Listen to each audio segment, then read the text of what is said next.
Tu te réveilles le matin. Avant même d'ouvrir les yeux, elle est déjà là. T'as encore mal dormi. Tu vas être crevé toute la journée. Tu te lèves. Tu te regardes dans le miroir.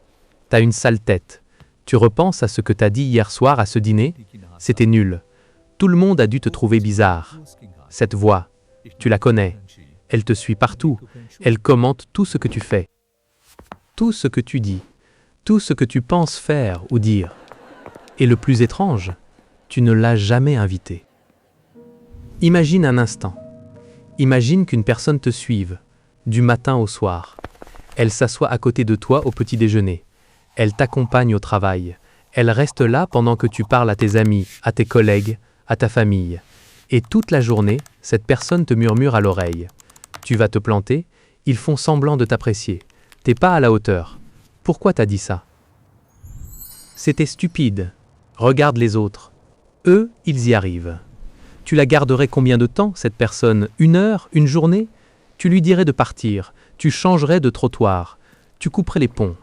Et pourtant, cette voix dans ta tête, tu la laisses parler depuis des années. Tu l'écoutes. Tu la crois. Parfois même, tu la confonds avec toi. Mais voilà ce qu'on oublie. Cette voix, elle n'est pas toi. Elle n'est qu'une voix en toi. La preuve? Tu peux l'entendre.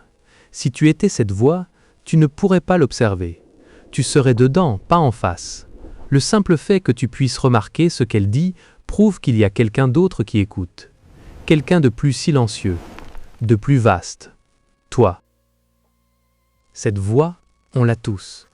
Elle s'est construite avec le temps, avec les remarques qu'on a entendues enfant, les échecs qu'on n'a pas digérés, les peurs qu'on n'a jamais regardées en face.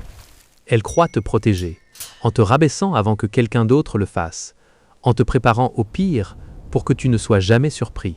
Mais sa protection est devenue une prison. Et si le piège, ce n'était pas la voix elle-même? Et si le vrai piège, c'était de croire qu'elle dit la vérité?